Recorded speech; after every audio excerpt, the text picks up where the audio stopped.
They say you never truly know someone until you see them at their worst. I thought after 25 years of marriage, I knew everything about Richard, his habits, his tells, the meaning behind every smile and sigh.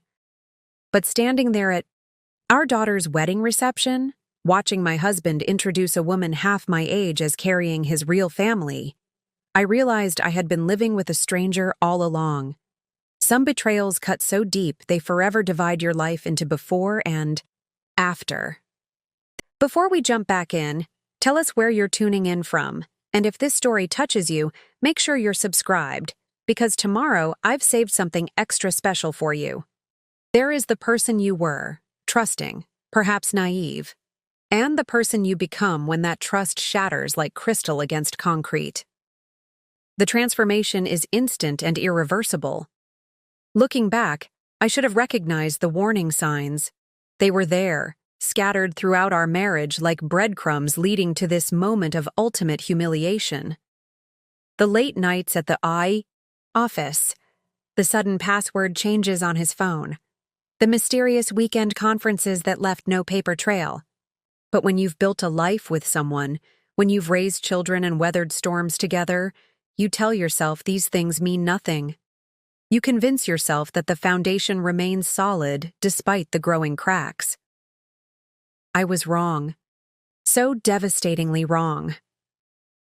What happened that day at the Rosewood Hotel ballroom didn't just end my marriage. It awakened something in me I never knew existed. Something calculated, patient, and absolutely merciless.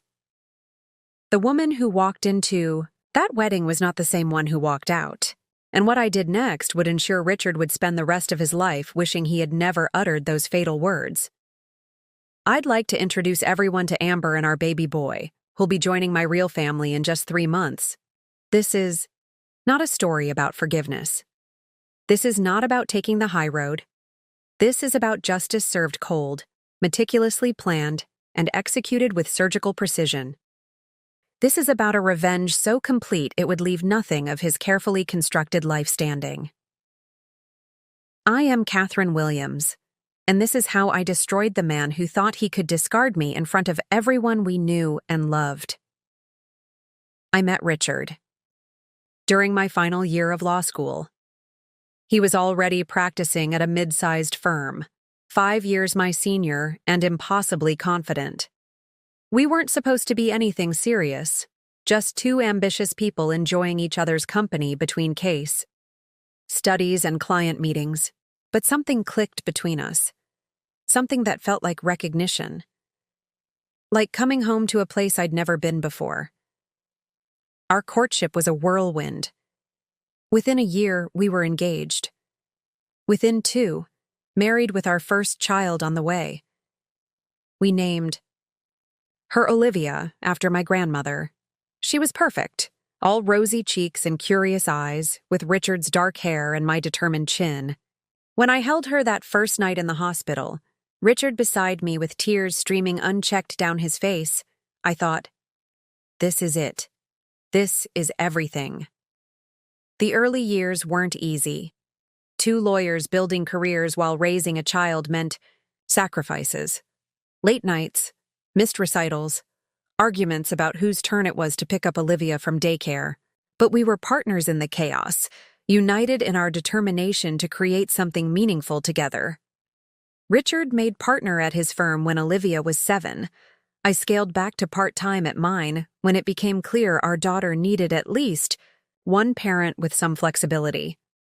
It wasn't an easy decision, but it made sense at the time. Richard's career was skyrocketing, bringing in more than enough to compensate for my reduced hours. It's temporary, he assured me.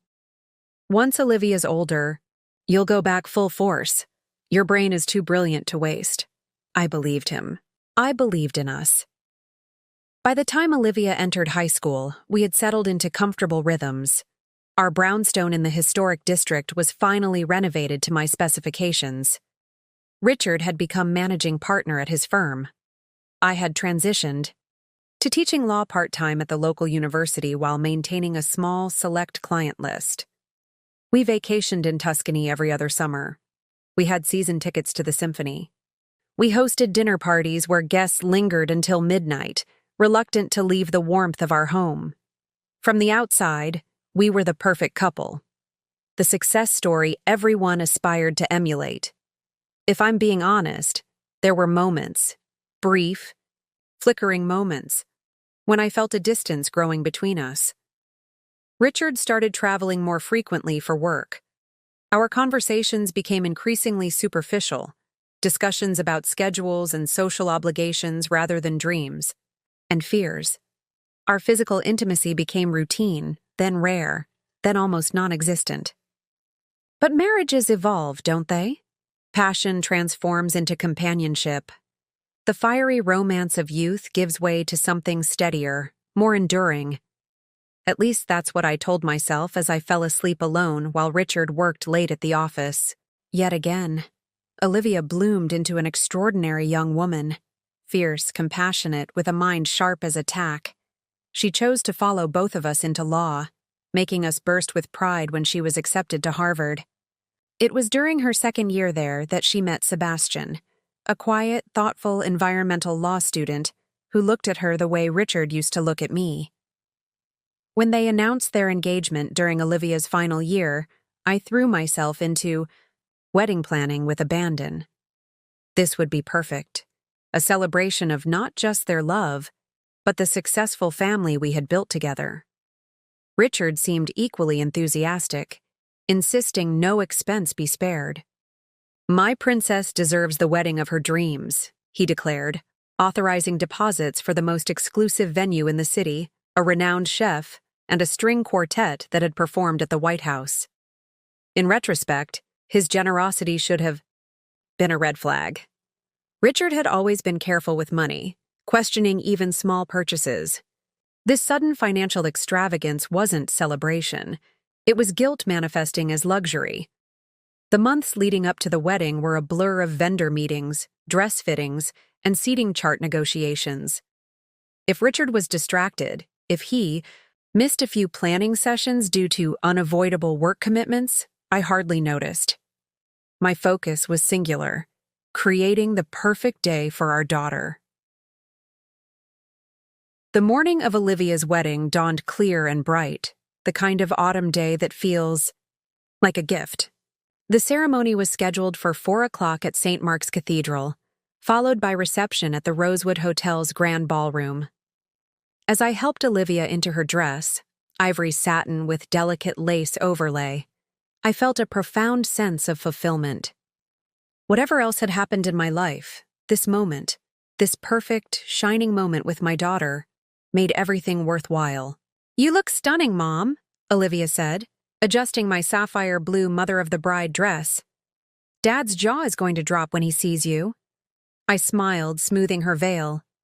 "Today isn't about me, sweetheart. It's all about you and Sebastian." "Still," she insisted, "you and Dad are my inspiration. 25 years together, still so strong. That's what I want for Sebastian and me." The irony of her words would become apparent to everyone just 6 hours later, when Richard destroyed not just our marriage, but our daughter's perfect day, with 15 unforgivable words, and set in motion a revenge that no one, least of all him, would ever see coming. The ceremony at St. Mark's was flawless. Olivia floated down the aisle on Richard's arm, a vision in ivory and lace. Sebastian's eyes filled with tears when he saw her. Richard performed his father of the bride duties perfectly, placing Olivia's hand in Sebastian's with just the right balance of reluctance and approval. In the front pew, I dabbed at my eyes, feeling a complex mixture of joy and nostalgia. When Richard joined me after giving Olivia away, he squeezed my hand briefly. The gesture felt perfunctory, but I barely noticed, too caught up in the beauty of the moment. "She looks so happy," I whispered. "She does," he agreed, his attention already drifting elsewhere. The cathedral's golden light, the scent of lilies and roses, the string quartet's delicate rendition of Bach. Every detail aligned to create the perfect backdrop for Olivia and Sebastian's vows. Preparing and narrating this story took us a lot of time, So if you are enjoying it, subscribe to our channel. It means a lot to us. Now back to the story. When they were pronounced husband and wife, the applause that erupted seemed to vibrate through the ancient stone walls. At the reception, champagne flowed freely. The Rosewood's grand ballroom had been transformed into an autumn wonderland with cascading arrangements of burgundy and amber flowers, crystal candelabras, and gold-rimmed place settings for 200 guests.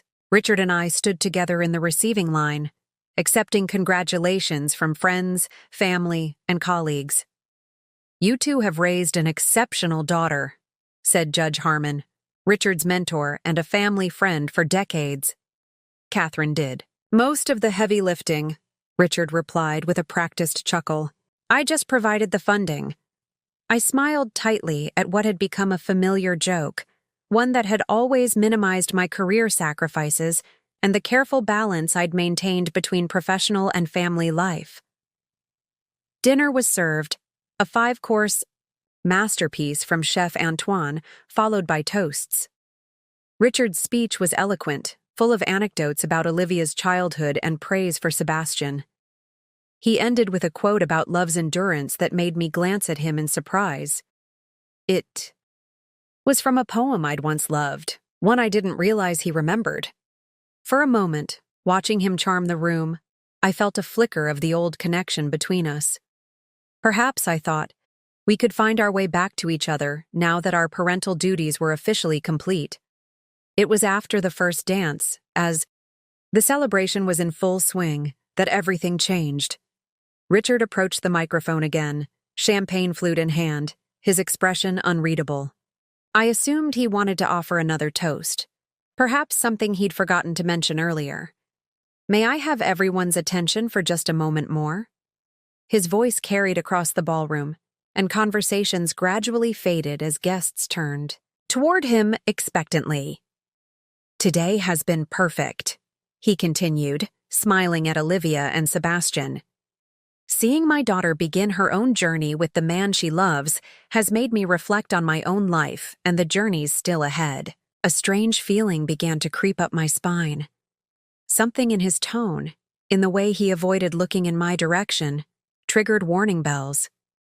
"Many of you know Catherine and me as a couple who've been together for 25 years, he said, finally glancing toward me. "What most of you don't know is that life is about to change significantly for us." The room went completely silent. I felt as though I were suddenly underwater, sounds muffled, vision blurring at the edges. "I'd like to introduce everyone to Amber," Richard continued, gesturing toward a slender blonde woman in her early 30s who stood from a table near the back. She wore a form-fitting emerald dress that highlighted her slightly rounded abdomen as she walked toward Richard. The room began to spin. Amber. The name was vaguely familiar, a new associate at Richard's firm, I thought distantly. Much younger. Much prettier. Richard placed his arm around her waist as she reached him, his hand resting possessively on her hip. "Amber and our baby boy, who'll be joining my real family in just 3 months. His real family." The words hung in the air like poison. I heard gasps, saw heads turn toward me in horror and pity. From the corner of my eye, I noticed Olivia frozen mid-conversation, her champagne flute suspended halfway to her lips, her face draining of color. "Catherine and I have had a wonderful run," Richard continued, his voice now taking on an apologetic tone that made my stomach turn. "She's been an excellent mother to Olivia, but sometimes life offers unexpected second chances at true happiness. Amber and I are excited to begin our life together officially, now that Olivia's wedding is behind us." The roaring in my ears grew louder. 25 years of marriage reduced to a wonderful run. My existence summarized as an excellent mother to Olivia. As if I had been nothing more than a convenient incubator, a temporary placeholder until he found his real family. And he had chosen our daughter's wedding day, her wedding day, to make this announcement. I felt a hand on my arm and turned to see Judge Harmon's wife, Eleanor, her face creased with concern. "Catherine," she whispered, "let's step outside for a moment." I shook my head, suddenly aware that every eye in the room was on me, waiting for my reaction. Would I collapse in tears? Would I scream and create a scene? Would I throw my champagne? In Richard's smug face? I did none of these things. Instead, I rose slowly from my seat, smoothed the fabric of my sapphire blue dress, and walked deliberately toward Richard and his pregnant mistress. The crowd parted before me like the Red Sea. Time seemed to slow as I approached them. Richard's expression shifted from triumphant to wary. Amber's hand instinctively moved to protect her belly. I stopped directly in front of them, close enough to smell Amber's floral perfume. Too young, too sweet. For 3 heartbeats, I said nothing, simply meeting Richard's eyes with a steady gaze. Then I smiled. Not a warm smile. Not a forced smile of social politeness. This was something else entirely. Cool, composed, and terrifying in its calm. "Congratulations," I said, my voice carrying clearly in the silent room. "I hope you're both very happy." I turned to face our guests. "Please, everyone, continue celebrating Olivia and Sebastian's special day. They deserve nothing less than our full joy and attention." Then I walked, unhurried, back straight, head high, out of the ballroom. It wasn't until I reached the privacy of the hotel's powder room that I allowed myself a single moment of weakness, gripping the marble countertop until my knuckles turned white, meeting my own eyes in the mirror. "This," I whispered to my reflection, "is war." I didn't return to the reception. I couldn't bear to watch my daughter's perfect day crumble around her, to see the pity in the eyes of everyone we knew. Instead, I took the elevator to the suite Richard and I had booked for the night, a room I now realized only I would be using. I kicked off my heels and sat on the edge of the king-sized bed, my mind strangely clear despite the emotional earthquake I had just experienced. That clarity was perhaps the most disturbing part. Shouldn't I be sobbing? Shouldn't I be throwing things, screaming into pillows, calling my closest friends? Instead, I felt a cold precision settling over me, as if a different version of Catherine Williams was emerging from the wreckage of my marriage. Someone calculating, someone dangerous. My phone buzzed incessantly. Texts from friends, from my sister, from Olivia's bridesmaids. I ignored them all. I needed to think. 25 years. A quarter-century of my life given to a man who could discard me so publicly, so callously. Who could ruin our daughter's wedding day with his selfish announcement? Who could refer to his mistress and unborn child as his real family, while I stood feet away? My hand hovered over the phone, tempted to call my lawyer. But something stopped. Me. Divorce was inevitable, yes, but rushing into legal proceedings would be reactive, emotional. And I was done being emotional where Richard was concerned. Instead, I opened my laptop and began to search. Amber Taylor. That was her full name. I'd heard it mentioned once or twice when Richard spoke about new associates at the firm. 31. Years old. Graduated from Yale Law 3 years ago. Specialized in corporate mergers. I found her LinkedIn profile, her Facebook page, her Instagram.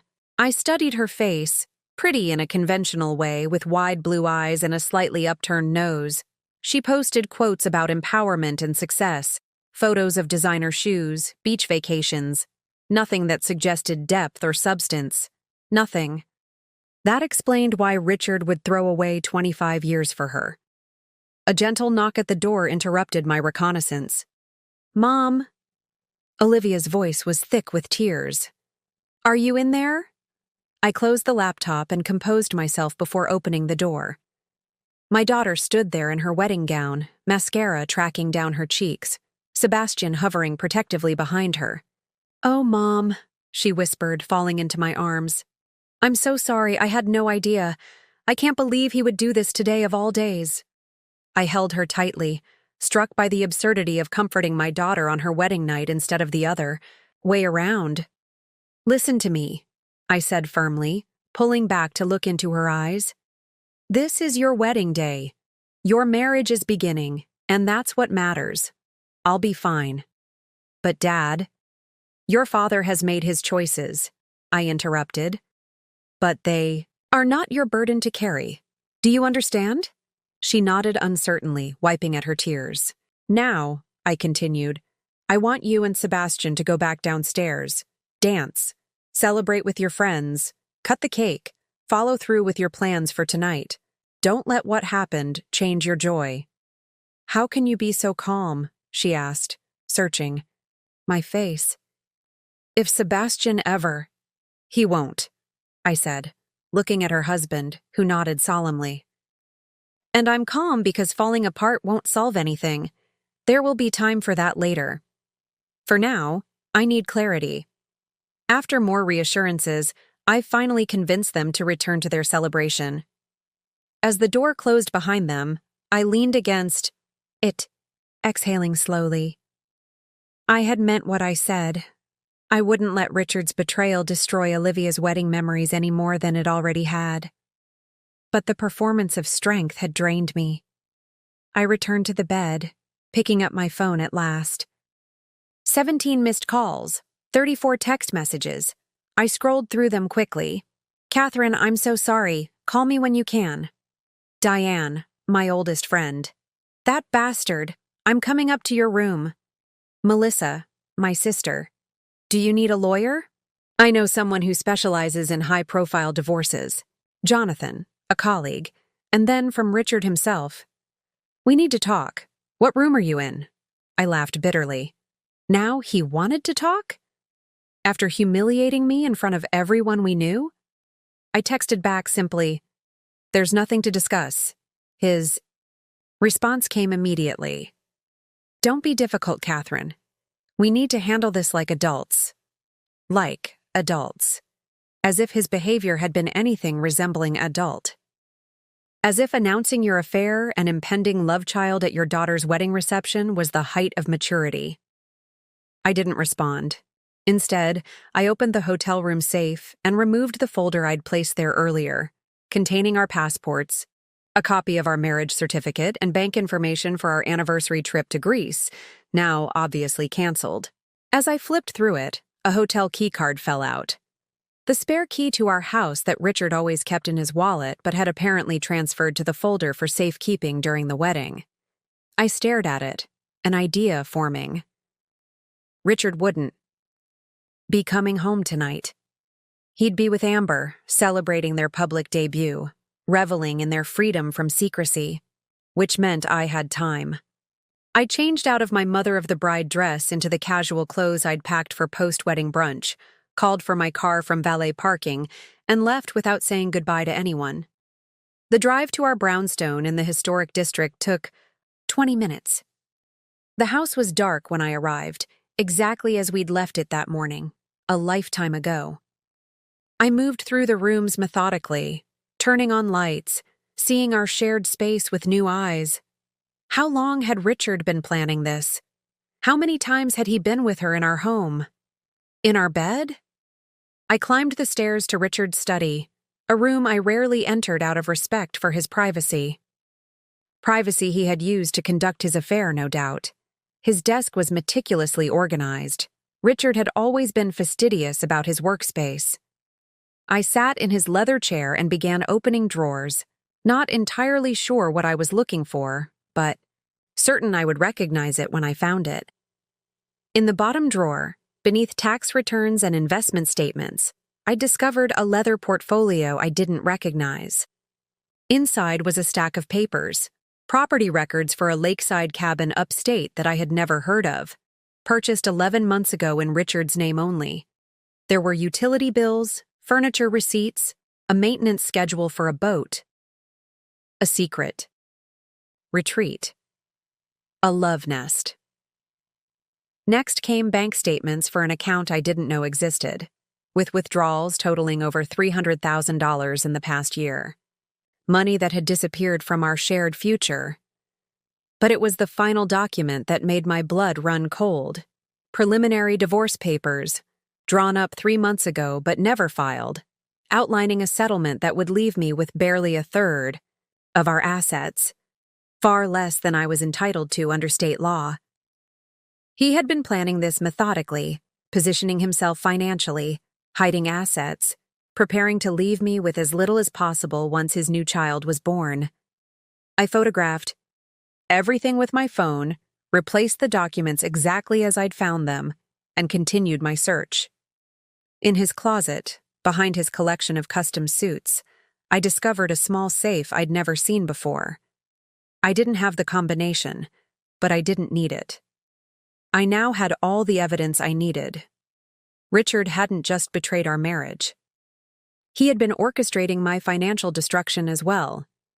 As I stood in his study, surrounded by the proof of his calculated betrayal, something shifted inside me. The last lingering threads of love, of nostalgia, of shared history, they all burned away, replaced by a cold, clear purpose. This wasn't just about revenge anymore. This was about justice. I returned to the desk and opened my laptop, creating a new document titled simply Protocol, and I began to make a list. The next 3 days passed in a blur of focused activity. I called in sick to the university, citing a family emergency, which wasn't exactly a lie. I ignored Richard's increasingly demanding texts and calls. I spoke only briefly with Olivia, assuring her I was fine, encouraging her to enjoy her honeymoon in Bali. The last thing I wanted was for her to cut her trip short on my account. "Dad keeps calling Sebastian," she told me during our last conversation. "He says you're not being reasonable. Your father's definition of reasonable seems to involve me quietly accepting his betrayal," I replied calmly. "Don't worry about us. This is between him and me now." What I didn't tell her was that I had already set several wheels in motion. The morning after the wedding, I visited my bank and transferred half of our joint savings, a little over $400,000, into a new account. In my name only. Legally, I was entitled to it, and I wasn't about to let Richard drain our shared resources while I deliberated my next move. Next, I contacted Eleanor Harmon, Judge Harmon's wife and a ruthless divorce attorney who had been a friendly acquaintance for years. We met for coffee at a small cafe far from Richard's usual haunts. "I won't sugarcoat this, Catherine," she said after I had explained the situation and shown her the photos of Richard's secret financial documents. "He's been planning this for months, maybe longer. The cabin, the hidden accounts, classic moves to shield assets before a divorce." "What's my best approach?" I asked, stirring my untouched latte. Eleanor's eyes narrowed. "Ordinarily, I'd say we file immediately, request temporary support, and fight for every penny you're entitled to." She paused. "But there's something in your voice that tells me you're considering a different strategy." I smiled thinly. "Richard has spent 25 years underestimating me. He thinks I'm predictable, that I'll fall apart, then get angry, then settle for whatever crumbs he offers just to end the humiliation." "And you won't," she said. It wasn't a question. "No," I confirmed. "I won't." Eleanor leaned forward. "Catherine, I need to be clear about something. As your potential attorney, I can only advise legal courses of action. Anything beyond that." "I understand completely," I assured her. "I'm not planning anything illegal, just thorough." She studied me for a long moment, then nodded. "All right, here's what I suggest. Don't file yet. Let him wonder what you're doing. Meanwhile, we document everything. The affair, the hidden assets, his attempt to shortchange you in the settlement. When we do file, we'll be fully prepared." "And in the meantime?" I asked. A small, fierce smile crossed Eleanor's face. "In the meantime, you live your life, visibly. Let him worry about what you know and what you might do with that knowledge." I left our meeting with a clearer sense of direction. Eleanor would handle the legal aspects when the time came. But there were other matters, personal matters, that would require my attention first. Back at the brownstone, I methodically began to catalog our possessions, artwork we'd collected over the years, antiques from my family, the first edition books Richard prized. I created a detailed inventory with photographs and approximate values. Knowledge was power, and I would not be caught unprepared again. While sorting through our financials, I discovered something interesting. Richard had been making large donations to his alma mater, Dartmouth College, for the past 5 years.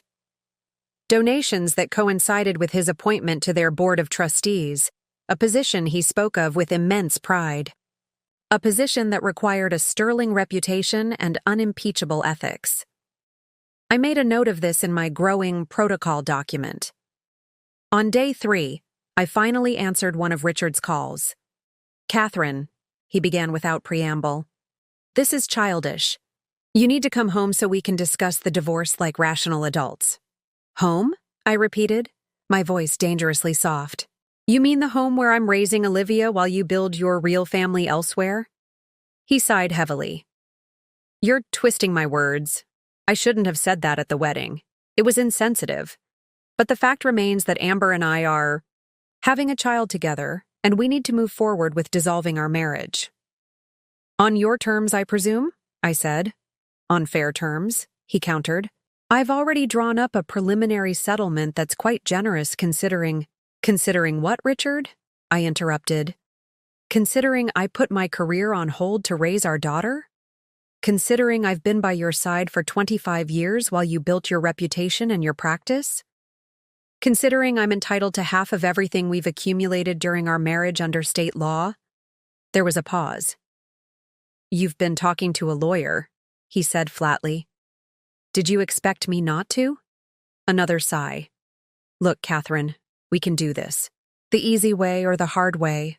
I'd prefer not to drag our private business through the courts." "I'm sure you wouldn't," I agreed pleasantly. "Public scrutiny can be so uncomfortable. By the way, how are the partners at the firm reacting to your announcement? I imagine several of them were at the wedding." His voice took on a wary edge. "What are you planning, Catherine?" "Planning? I'm not planning anything. I'm simply adjusting to my new reality. The one where my husband of 25 years introduces his pregnant mistress as his real family at our daughter's wedding.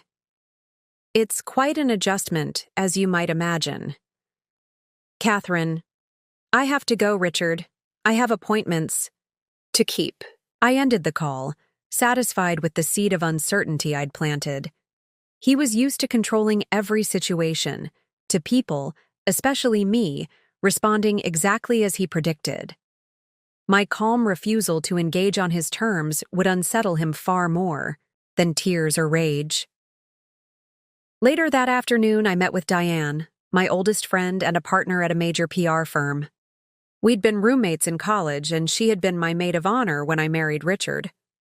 "I still can't believe he did that," she said as we sat in her corner office overlooking the city. "At Olivia's wedding, of all places. It's beyond cruel. It's sociopathic." "It was calculated," I replied. "He wanted it public so I couldn't object without looking like the bitter, hysterical wife. He wanted it at the wedding because afterwards, everyone would be talking about his new relationship rather than focusing on how it was announced." Diane shook her head in disgust. "So, what's your plan? Eleanor is brilliant with divorce cases. She'll get you everything you're entitled to." "I'm not just interested in what I'm legally entitled to," I said carefully. "I want Richard to understand exactly what he's thrown away and what it's going to cost him, not just financially, but in every way that matters to him." Diane leaned back in her chair, studying me. "Reputation?" she guessed. I nodded. "Among other things." "Catherine," she said slowly, "I know that look. I've known you for 30 years, and I've never seen you like this. What exactly are you planning?" I met her gaze steadily. "Nothing illegal. Nothing that isn't ultimately justified. But I'm going to need your help with some strategic communications." A slow smile spread across Diane's face. "Tell me what you need." As the sun set over the city, I returned to the brownstone with a clearer vision of the path ahead.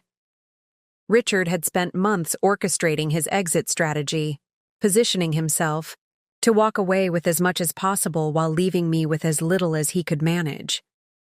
He had no idea that I was now doing exactly the same thing, but with a precision and thoroughness that would make his efforts look amateurish by comparison. That night, I opened my protocol document and finalized the first phase of my plan. It was time to stop reacting and start acting. Richard had declared war with his public humiliation of me. Now I would respond, not with emotional outbursts or hasty legal filings, but with a campaign so methodically devastating that he would never recover. The Catherine Williams who had stood shocked in that ballroom was gone. In her place was someone Richard had never truly seen, someone capable of a revenge so complete, so brutal, that it would destroy everything he valued. And I was just getting started.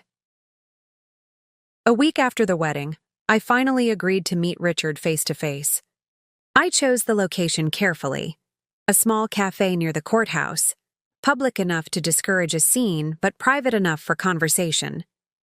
I arrived early, selecting a corner table with a view of the entrance. Richard walked in precisely at noon, impeccably dressed in one of his signature charcoal suits. I watched him scan the room, noting how his expression shifted when he spotted me. Relief followed quickly by wariness. He hadn't expected me to look so composed, so put together. Perhaps he'd anticipated red eyes, unwashed hair, the visible wreckage of a woman destroyed by betrayal. Instead, I'd had my hair freshly styled, wore a sleek navy dress I knew he'd never seen before, and applied my makeup with particular care. This wasn't vanity, it was strategy. Every aspect of my appearance communicated that I was not falling apart in his absence. "Catherine," he said, sliding into the seat across from me. "Thank you for finally agreeing to meet." I smiled politely. "I've been busy." His eyebrows rose. "Busy with what, exactly?" "Adjusting to my new circumstances," I replied smoothly. "You've been planning your exit for months, Richard. You can hardly expect me to catch up overnight." A flicker of unease crossed his face.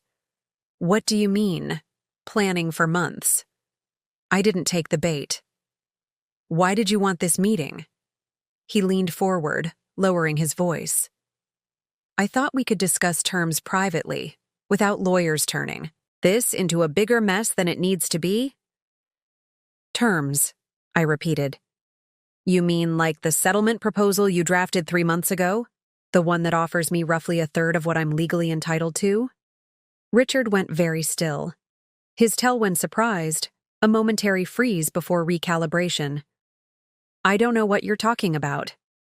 "Of course you do," I said pleasantly. "It was in your desk, along with the paperwork for the cabin on Lake George that you purchased 11 months ago.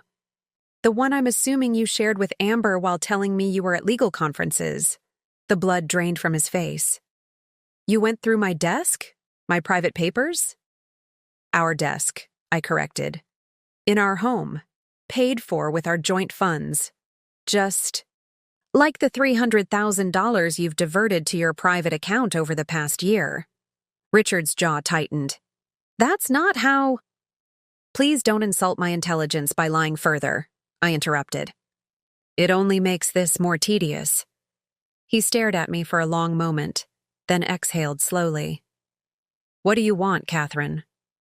"A fair division of assets, as determined by the court. Nothing more, nothing less."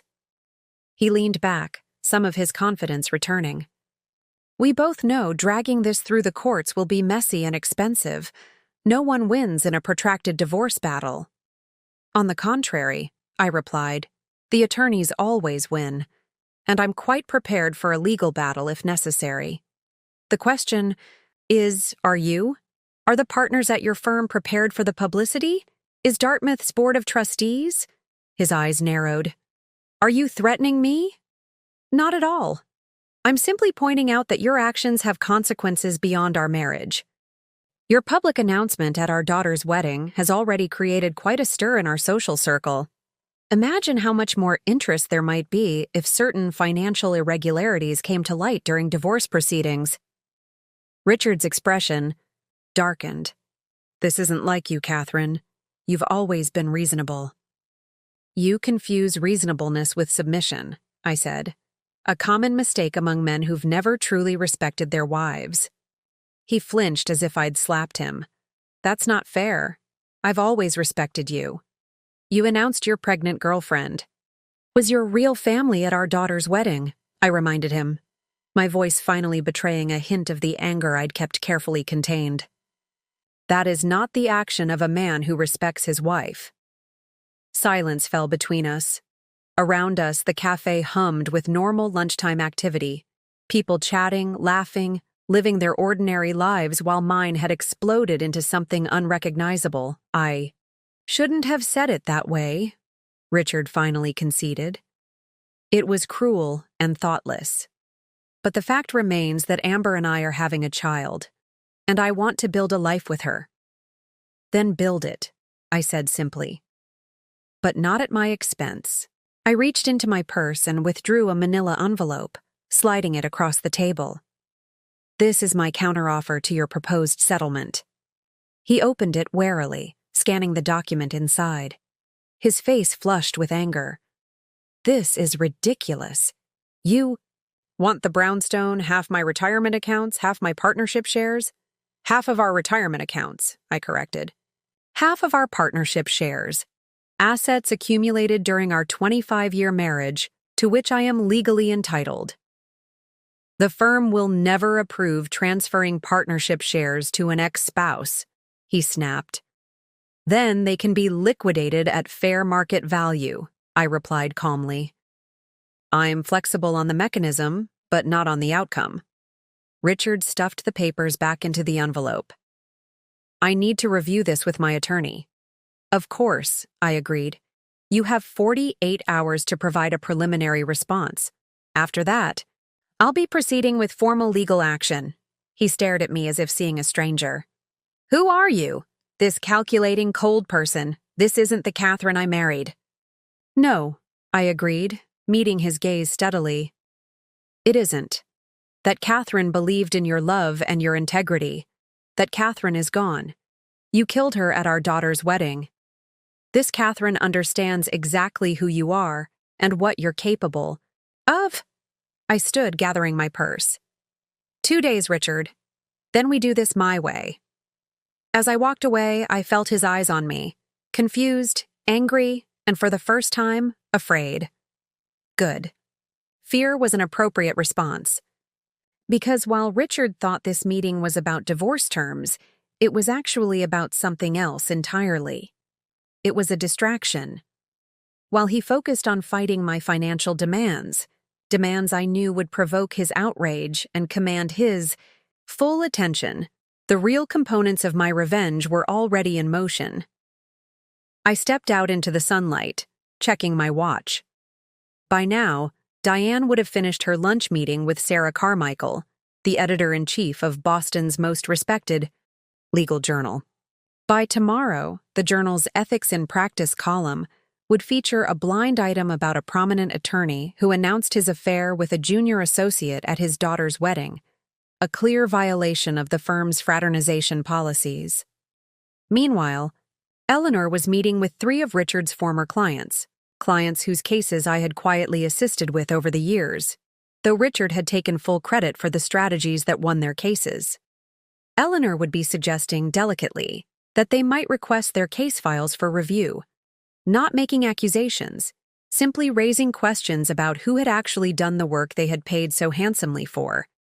And at this very moment, a detailed, anonymous letter was being delivered to each member of Dartmouth's Board of Trustees, outlining concerns about Richard's moral character and fitness to guide young minds, with his daughter's wedding serving as Exhibit A.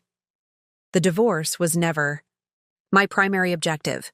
It was merely the visible battlefield that would occupy Richard's attention while I systematically dismantled everything he truly valued: his reputation, his career, his legacy. The real war had just begun. And unlike Richard, I had not underestimated my opponent. The effects of my carefully placed dominoes began to fall faster than even I had anticipated. 3 days after our cafe meeting, I was having breakfast when my phone rang. Melissa, my sister. "Have you seen it?" she asked without preamble. "Seen what?" "The Boston Legal Journal, their ethics column. It doesn't name Richard specifically, but everyone in the legal community will know exactly who they're talking about." I smiled into my coffee. "Is that so?" "Catherine," Melissa's voice lowered.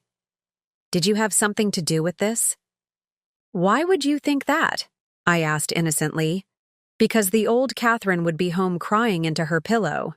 This new version of you is, frankly, terrifying." "I'll take that as a compliment," I replied. "Send me the link." The article was beautifully crafted, identifying no names, but providing just enough specific details that anyone who had attended the wedding or heard about Richard's announcement would make the connection instantly. It raised pointed questions about power dynamics between partners and associates, about the ethical implications of workplace romances, and about the judgment of attorneys who conducted their personal lives with such blatant disregard for others. Comments section was already filling with speculation and thinly veiled references to Richard. By mid-morning, my phone buzzed with a text from Eleanor. "Ours firm called an emergency partners meeting for this afternoon. Apparently, several clients have been making inquiries about their case management." I responded with a simple thumbs-up emoji. Richard called at noon, his voice tight with barely controlled fury. "What the hell did you do?" "I'm not sure what you're referring to," I replied calmly, organizing papers at my desk in the university's law department. "Don't play innocent. The journal article, the calls from clients, the letter to Dartmouth. This has you written all over it." I paused, considering my response carefully. "That's quite an accusation, Richard. Do you have any evidence to support it?" "I don't need evidence. I know you're behind this. Just as I knew you were having an affair for months before you decided to announce it at our daughter's wedding," I countered. "The difference is, I kept my suspicions private out of respect for our family. You chose public humiliation. Perhaps this is simply karma." "This isn't karma," he hissed. "This is character assassination." "No, Richard. This is consequence. You made choices. Choices that hurt people. Choices that violated professional ethics. Choices that demonstrated profound moral failings. Now you're experiencing the natural outcome of those choices. The firm is launching an internal investigation into my relationship with Amber," he said, his voice dropping. "They're considering whether it violates our fraternization policy. Does it?" I asked mildly. A pause. "Technically, yes, but it's rarely enforced. Everyone knows that. Perhaps they'll make an exception for someone who announces his affair with a junior associate at his daughter's wedding," I suggested. "It's rather hard to ignore such a public violation." "You vindictive bitch," he snarled. "You're trying to destroy my career." "No, Richard. You did that yourself when you decided to sleep with someone half your age who reports to you professionally. I'm simply declining to help you hide the consequences." I ended the call and turned back to my work, a sense of cold satisfaction settling over me. The first phase was proceeding exactly as planned. That evening, I received an unexpected visitor. Olivia stood on my doorstep, her face drawn with concern. She had cut her honeymoon short. "Mom," she said, hugging me tightly. "I've been so worried about you." I ushered her inside, genuinely sorry that my situation had interrupted her romantic getaway. "You shouldn't have come back early. I told you I'm handling things." "Dad called Sebastian," she explained, settling onto the sofa. He thinks you're trying to ruin him." I raised an eyebrow. "And what do you think?"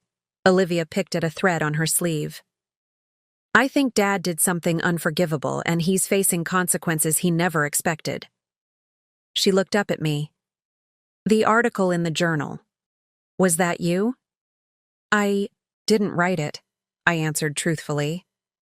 But I won't pretend to be sorry it was published. She nodded slowly. He's panicking. The firm has put him on temporary leave pending their investigation, and apparently Dartmouth is reconsidering his board position. Actions have consequences, I said simply. That's exactly what I told him, Olivia replied, surprising me. He kept saying you were being unreasonable, vindictive. I reminded him that he's the one who chose to announce his situation at my wedding. He's the one who humiliated you publicly. Her eyes filled with tears. I'm so sorry, Mom. I still can't believe he did that. I took her hand. None of this is your fault, sweetheart. I know, she said, wiping her eyes. But I'm still angry. He ruined my wedding day. And the way he referred to them as his real family, as if you and I were just some practice run. She shook her head. Sebastian is furious, too. He says he's never seen such callous behavior. I felt a surge of pride in my daughter and her choice of husband. How was Bali before all this? It was perfect, she said, a small smile breaking through. We're going back next year to finish our honeymoon properly. As we talked into the evening, I was careful not to share the details of my ongoing strategy. Olivia didn't need to be burdened with that knowledge, but her unexpected support warmed something inside me that had gone cold since the wedding. The next morning, I received an email from Dean Mitchell at the university where I taught part-time. Catherine, in light of recent events, I'd like to discuss expanding your role in our department. Your expertise in family law has been invaluable, and we have an opportunity for a full professorship opening this fall. I believe you would be an excellent candidate. Would you be available to meet next week? Best regards, William Mitchell. I stared at the screen, momentarily taken aback. This wasn't part of my plan. This was an unexpected positive consequence. For so long, I had defined myself in relation to Richard and Olivia, keeping my own ambitions, modest to accommodate our family life. Now, suddenly, doors were opening that I hadn't even thought to knock on. Later that day, I received another unexpected message. This one from Amber Taylor herself. A simple text to my personal number. We need to talk. There are things about Richard you should know. I studied the message, considering the implications. Amber reaching out could mean many things. Perhaps Richard was showing his true colors under pressure. Perhaps she was having second thoughts. Or perhaps this was a trap orchestrated by Richard himself. I responded carefully. I'm listening. Her reply came quickly. Not over text. Can we meet? Somewhere private. I'm afraid. That single word gave me pause. Whatever I thought of Amber's choices, if she was genuinely frightened, that warranted attention. Tomorrow, 2 p.m., the Botanical Garden Conservatory. Public enough to be safe, private enough to talk. She sent back a simple thumbs up. As I set my phone down, I reflected on how quickly the landscape was shifting. Richard was facing professional consequences. Olivia was firmly in my corner. Career opportunities were emerging. And now his pregnant girlfriend wanted a private meeting. The veneer of Richard's perfect new life was already cracking under pressure. And I was just getting started. The Botanical Garden Conservatory was one of my favorite places in the city. A soaring glass structure filled with rare tropical plants, quiet pathways, and secluded benches. I arrived early, selecting a spot near the orchid display where we could speak privately while still being in a public space. I watched Amber enter, scanning the room nervously. She looked different from the confident woman who had stood beside Richard at the wedding, her shoulders hunched, her gait uncertain. Her pregnancy was more visible now, the slight bump unmistakable beneath her loose blouse. When she spotted me, she hesitated briefly before approaching. Up close, I could see the shadows under her eyes, partially concealed by makeup. Thank you for meeting me, she said, lowering herself onto the bench beside me. I wasn't sure you would. I admit, I was curious, I replied neutrally.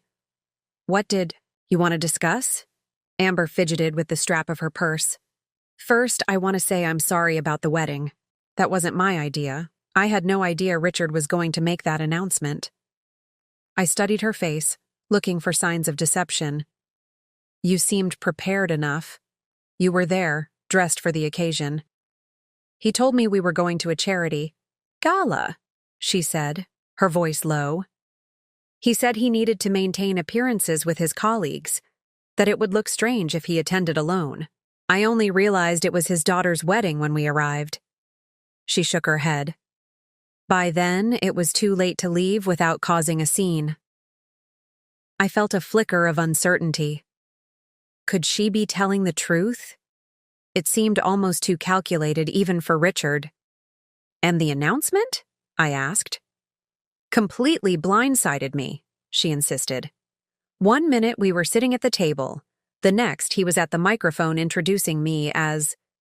She trailed off, looking ashamed. As his real family, I finished for her. She winced. I wanted to sink through the floor. I never would have agreed to that, to hurting you and Olivia that way. It was cruel and unnecessary. I considered her words carefully. Why are you telling me this now, Amber? She took a deep breath. Because Richard is not the man I thought he was, and I'm afraid of what he might do next. Explain, I said, my voice sharper than I intended. Since the wedding, since the article in the firm's investigation, he's changed. He's angry all the time, obsessed with proving you're behind everything. He stays up late, drinking, talking about making you pay. She looked down at her hands.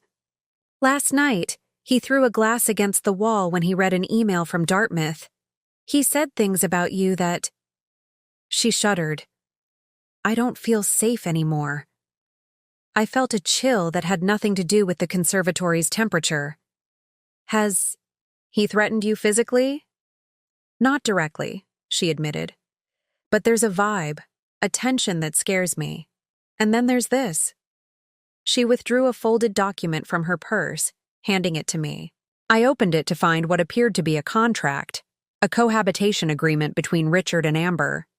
The terms were startlingly one-sided, granting Richard full custody of their child in the event of separation, limiting Amber's financial claims, even restricting where she could live. He presented this last week, she explained. Said it was standard for people in his position. When I questioned it, he got furious, said I should be grateful he was willing to acknowledge the baby at all. I scanned the document with growing disbelief. This is predatory, Amber. No competent attorney would advise you to sign this. I know that now, she said quietly. I finally showed it to a friend who practices family law. She was horrified. She placed a protective hand over her stomach. I've been such a fool. He told me he loved me, that his marriage to you was over long before we met, that you understood and had already moved on emotionally. The pieces were falling into place. Richard's pattern of manipulation extending beyond our marriage to his new relationship. What do you want from me? I asked directly. Information, she replied. Ammunition. I need to protect myself and my baby from him. You knew him for 25 years. You must know things, have evidence of his true character. I leaned back, studying her carefully. This could be an elaborate trap. You could be recording this conversation for Richard, trying to get me to admit to actions that could be used against me. She held my gaze steadily. I could be. You have no reason to trust me. But I'm 6 months pregnant, terrified, and running out of options. The man who promised me love and security is revealing himself to be controlling and potentially dangerous. She pulled out her phone, turned it off, and placed it on the bench between us. No recordings, just truth. Something in her desperation rang genuine. And if she was telling the truth about not knowing it was Olivia's wedding, about being blindsided by Richard's announcement, what specifically are you looking for? I asked. Patterns, she said immediately. Has he been violent? Controlling? Has he hidden assets before? Manipulated situations to his advantage? I need to know what I'm dealing with. I considered my options carefully. Helping Amber could potentially accelerate Richard's downfall, but it also risked complicating my carefully orchestrated plan. Still, there was the child to consider, an innocent party in all this. I'll share some information, I decided. Not everything, but enough to help you protect yourself and your baby. In return, I want copies of any communications where Richard discusses me, the divorce, or his professional situations. Done, she agreed without hesitation. I've already started keeping records. He doesn't know I can access his home office. Computer, he uses the same password for everything. One Cambridge, with a capital C. I almost smiled at that. Richard's password hadn't changed in 2 decades, despite my frequent suggestions to update it. His digital arrogance was yet another vulnerability. For the next hour, Amber and I exchanged information. I told her about Richard's patterns of financial deception, his manipulation tactics, his tendency to rewrite history to cast himself as the victim. She shared texts and emails revealing his increasingly erratic behavior since the wedding, his paranoid accusations about me, and most disturbingly, his plans to use their child as leverage against both of us, a prop for his public image and a means of control. By the time we parted, an unexpected alliance had formed between the current wife and the pregnant girlfriend, both victims of the same man's exceptional capacity for deception. Be careful, I warned her as we prepared to leave. If he suspects you're communicating with me, he won't, she assured me. He thinks I'm completely dependent on him. That's his blind spot. He never believes women have agency of their own. I watched her walk away, my feelings more complicated than I had anticipated. I had prepared myself to hate Amber, to see her as a willing accomplice in my humiliation. Instead, I found myself recognizing in her the same trusting nature I had once possessed, the same vulnerability to Richard's particular brand of manipulation. That evening, I received a frantic call from a number I didn't recognize. Catherine? It's Judge Harmon. My pulse quickened. William Harmon rarely called anyone directly, preferring to communicate through assistants or his wife Eleanor. Yes, Your Honor? I thought you should know. Richard came to my house an hour ago highly agitated. He accused me of conspiring with you against him, claimed Eleanor was sharing confidential information. He was not himself. Was he intoxicated? I asked, remembering Amber's mention of his increased drinking. I believe so. Judge Harmon confirmed. He became quite belligerent when I asked him to leave. I had to threaten to call the police. I closed my eyes, processing this new development. I'm so sorry he involved you. Don't apologize for him, the judge said firmly. I've known Richard for 20 years, and I've never seen this side of him. It's concerning. After assuring Judge Harmon that I would handle the situation, I ended the call and immediately texted Amber. Be extra cautious tonight. Richard confronted Judge Harmon was acting erratically. Make sure you're safe. Her response came quickly. Already at my sister's apartment. Told R I needed space to think. He doesn't know where she lives. I exhaled with relief, then turned to my laptop. It was time to accelerate my timeline. Richard's deteriorating behavior presented both opportunity and risk. He was damaging his own reputation faster than I could have engineered, but his increasing instability made him potentially dangerous. As I updated my protocol document, I realized something unexpected had occurred. My revenge was evolving from a solitary mission into something more complex. The alliance with Amber, Judge Harmon's concern, Olivia's support, I was no longer standing alone against Richard. The sigh man who had believed he could discard me without consequences was discovering that I was not as isolated or powerless as he had assumed. And that realization seemed to be unraveling him faster than any direct attack could have. The next 3 weeks unfolded with a momentum that seemed to take on a life of its own. Richard's firm completed their internal investigation, concluding that his relationship with Amber violated multiple ethics policies, not just their fraternization guidelines, but also rules about disclosure of conflicts of interest, as Amber had worked directly on cases for Richard's clients. The firm's managing partners gave Richard an ultimatum: resign voluntarily or be terminated with cause. He chose resignation, attempting to frame it as a personal decision to focus on family during this transitional time. But the legal community was small, and whispers spread quickly. Meanwhile, Dartmouth's Board of Trustees placed Richard's position under review, citing concerns about his judgment and character. The final blow came when 3 of his biggest clients formally requested their case files and transferred their business to competing firms, including, ironically, the firm where Eleanor Harmon practiced. Through it all, I maintained a careful distance, never commenting publicly on Richard's professional troubles. I didn't need to. The dominoes were falling without any further push from me. Amber moved out of Richard's apartment permanently, securing her own place with my quiet financial assistance.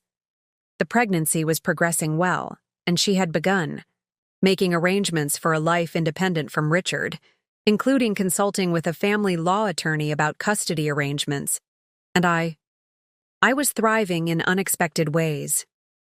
The university had finalized their offer of a full professorship, which I accepted. I began the process of renovating parts of the brownstone, creating spaces that reflected my tastes alone. I reconnected with friends I had neglected during my marriage, rediscovered interests I had set aside. It was during this period of transformation that Richard's desperation reached its peak. The call came on a Tuesday evening as I was reviewing case studies for my upcoming semester. Amber's name flashed on my screen. "He knows," she said without preamble, her voice tense. "About us meeting, sharing information. He went through my phone while I was in the shower." I straightened in my chair. "Are you safe?" "Yes, I left immediately. I'm with my sister again." She paused. "But Catherine, he's completely unhinged. He was ranting about how we've conspired against him, how we've destroyed everything he's worked for. He said he's going to make us both regret it." "Did he threaten you specifically?" "Not in those words, but the look in his eyes." She trailed off. "I've filed for a restraining order, just to be safe." "Good," I approved. "Stay with your sister. Document everything." After ending the call, I checked the security system I'd had installed after moving Richard's more valuable possessions to storage. Everything appeared normal, but I texted our neighbor Alan, a retired police officer, asking him to keep an eye on the house while I attended a late faculty meeting. The meeting ran longer than expected, discussions about curriculum changes stretching past 9 o'clock. As I drove home, fatigue settling into my bones, I noticed something odd.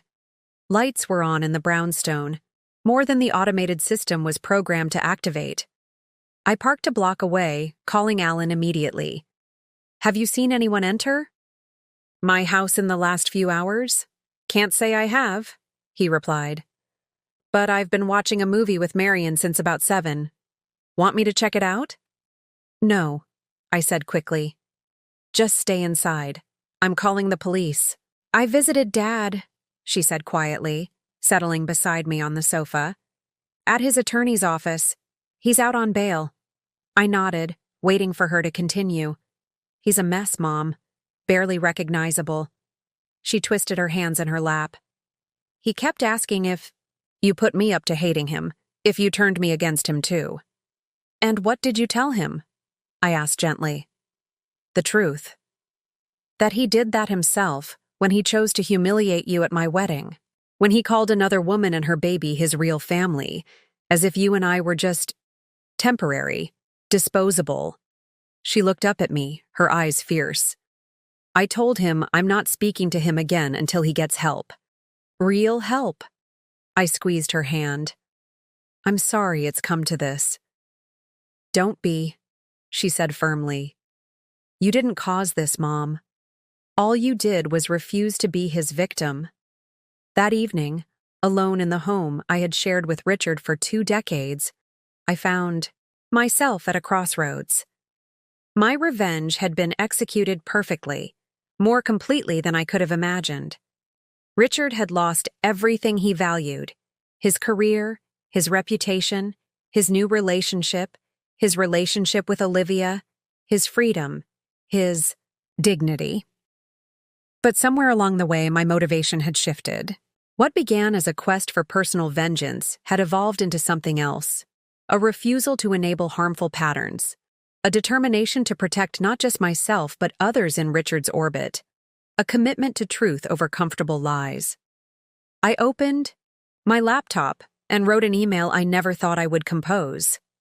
Richard, while I cannot and will not excuse your behavior, I want you to know that I take no pleasure in your current circumstances. What began as my response to public humiliation has revealed deeper issues that have hurt many people beyond just me. I hope you will use this time to seek the help you clearly need. Not for my sake, or even for Amber's, but for yourself, for your unborn child, and for any hope of rebuilding a relationship with Olivia in the future. This will be my final communication with you outside of necessary legal channels. Our marriage is over. The divorce will proceed. But your life doesn't have to end in disgrace if you make different choices moving forward. Catherine, I hit send before I could reconsider, then closed the laptop. It wasn't forgiveness. I wasn't there yet, might never be. But it was an acknowledgement. That revenge, even when justified, even when complete, doesn't heal the wounds that prompted it. The brutal revenge I had orchestrated was not in the flash of dramatic confrontation, but in the methodical exposure of truth, in the refusal to play the role of the discarded wife, in the quiet power of saying, I will not be erased, I will not be replaced. I will not be anyone's discardable past while they build their real future. And in that, I had succeeded beyond measure. 1 year later, I stood in my office at the university, arranging books on the shelves of my newly renovated space. The nameplate on the door read, Professor Catherine Williams, J.D., not Catherine Williams, Richard's wife. Just me, defined by my own accomplishments. The divorce had been finalized 6 months ago. In the end, Richard didn't fight the settlement terms. He had neither the energy nor the leverage to do so. I received the brownstone, half of our retirement, accounts, and a fair division of our other assets. He kept the cabin on Lake George, though I'd heard from mutual acquaintances that he was selling it to cover legal bills. Richard had eventually pleaded guilty to reduced charges related to the breaking and entering incidents, receiving probation and mandatory counseling rather than jail time. According to Olivia, who maintained minimal contact with him, he had checked himself into a rehabilitation facility for alcohol dependency and anger management. Whether this represented genuine change or simply an attempt to salvage what remained of his reputation, I couldn't say. Amber had given birth to a healthy baby boy 3 months ago. She had moved to Chicago to be closer to her family, establishing a custody arrangement that allowed Richard supervised visitation once he completed his treatment program. We still exchanged occasional texts, an unexpected friendship born from shared experience. As for me, I was thriving in ways I had never anticipated. My classes were consistently filled to capacity, my research on ethics in family law drawing attention from colleagues nationwide. I had developed new friendships, rediscovered old interests, even begun cautiously dating again. A dinner here, a concert there, with no pressure or expectations. The doorway darkened, and I looked up to see Diane leaning against the frame. The new office suits you, she observed, glancing around appreciatively. Very distinguished professor vibes. I smiled, setting down the book I'd been holding. I'm still getting used to it. Well, get used to it faster, she advised, dropping into the chair opposite my desk. The department chair tells me they're considering you for the Distinguished Faculty Award next semester. Apparently, your seminar on ethical obligations in i.e. family representation has been quite impactful. That's unexpected, I admitted. Diane raised an eyebrow. Is it? You've always been brilliant, Catherine. You just spent too many years dimming your light to keep from outshining Richard. I considered her words, recognizing their truth. How many opportunities had I declined over the years to accommodate Richard's ego, his ambitions, his need to be the more successful partner? How many times had I edited myself, made myself smaller, more palatable? You know, Diane continued, studying me. A year ago, when Richard made that announcement at Olivia's wedding, I was terrified for you. I thought, you'd never recover from that kind of public humiliation. I almost didn't, I admitted. That first night, I considered so many self-destructive options, begging him to reconsider, pretending it hadn't happened, drinking myself into oblivion. What changed? I thought back to that moment in the hotel bathroom, staring at my reflection, feeling the shift from shock to clarity. I realized I had a choice. I could be the victim of his story, or the author of my own. Diane nodded slowly. And the revenge? Do you regret any of it? It was a question I had asked myself many times. Over the past year, I don't regret refusing to be discarded quietly, I said after a moment. I don't regret insisting on consequences for his actions. But there were moments when it became consuming. When I was in danger of letting his destruction become my purpose. But you pulled back, she noted. That final email you sent him, offering not forgiveness, but a path forward. That wasn't part of your revenge plan. No, I agreed. That was something else. Recognition, maybe, that continuing down the path of pure vengeance would eventually hollow me out. That I was in danger of becoming defined by his betrayal rather than my response to it. Diane leaned forward, her expression serious. You know, what I think the most brutal part of your revenge actually was? I raised an eyebrow questioningly. Your success, she said simply. Your refusal to be destroyed. Your ability to build something better from the ashes. She gestured around the office. This, your new life, your thriving career, your rekindled relationships with friends, your strengthened bond with Olivia. This is what he can't stand. Not just that he lost everything, but that you gained so much. I considered her words, recognizing the truth in them. The revenge I had orchestrated had certainly been effective. Richard had lost his career, his reputation, his freedom of movement, his relationship with Olivia. But the true victory wasn't in his destruction. It was in my reconstruction. I saw Richard last week, Diane continued, watching my reaction carefully. At that charity function for the Legal Aid Society, he looked diminished somehow, older. When he saw me, he actually asked how you were doing. What did you tell him? I asked, surprised by my own curiosity. The truth, that you're flourishing, that the university community respects you enormously, that you've never seemed more centered or content. She smiled slightly. He nodded and said, she always was the stronger one. Then he walked away. Felt an unexpected tightness in my throat. Not grief for what was lost, that had been processed months ago, but perhaps recognition of the waste. 25 years with someone who only acknowledged your strength after you used it against him. Olivia's pregnant, I said, changing the subject. She and Sebastian are telling people next week, but I thought you'd want to know. Diane's face lit up. That's wonderful. How are they feeling? Excited. Terrified. The usual. I smiled, thinking of my daughter's glowing face when she'd shared the news. Sebastian is already researching preschools, and Olivia is worried about balancing motherhood with her legal career. Like mother, like daughter, Diane observed. Not entirely, I corrected her. Olivia has chosen a partner who truly sees her, who values her ambitions equally with his own. She won't make the compromises I did.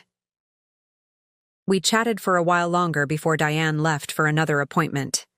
Alone again, I found myself reflecting on the journey of the past year. When Richard had stood at that microphone and referred to Amber and their unborn child as his real family, he had intended to diminish me, to reduce 25 years of marriage to a footnote in his biography, to position me as the practice run before the main event. In that moment, he had wielded the most devastating weapon in his arsenal, the power to define our shared history on his terms, to rewrite my place in his narrative. My revenge had not been about punishing him, not really. It had been about reclaiming my own story, about refusing to be erased or diminished or relegated to a supporting role in my own life. The most brutal aspect of my revenge was indeed not what I had taken from Richard, but what I had reclaimed for myself, my voice, my agency, my future. Later that evening, as I prepared for Olivia and Sebastian's visit for dinner, I came across an old photograph, Richard and me on our wedding day, young and hopeful, gazing at each other with genuine love. I studied it for a long moment, then carefully placed it in a box designated for storage rather than display. Not discarded, but no longer defining. The doorbell rang, and I went to welcome my daughter and son-in-law, leaving the past where it belonged, acknowledged but not dragging behind me, informing but not determining my future. As we sat around the dinner table, glasses raised in celebration of their news, I felt a profound sense of rightness. This was my real family, not defined by blood or legal documents, but by mutual respect, genuine love, and the shared understanding that none of us was dispensable, none replaceable. To new beginnings, I toasted, meeting Olivia's eyes with a smile. And to unbreakable bonds, she added, her free hand resting protectively over her still flat stomach. The ultimate revenge against someone who tried to erase you isn't destruction, it's creation. It's building something so beautiful, so meaningful from the wreckage they left behind, that their attempt to diminish you becomes the catalyst for your greatest transformation. Richard had called another woman his real family in an attempt to relegate me to his past.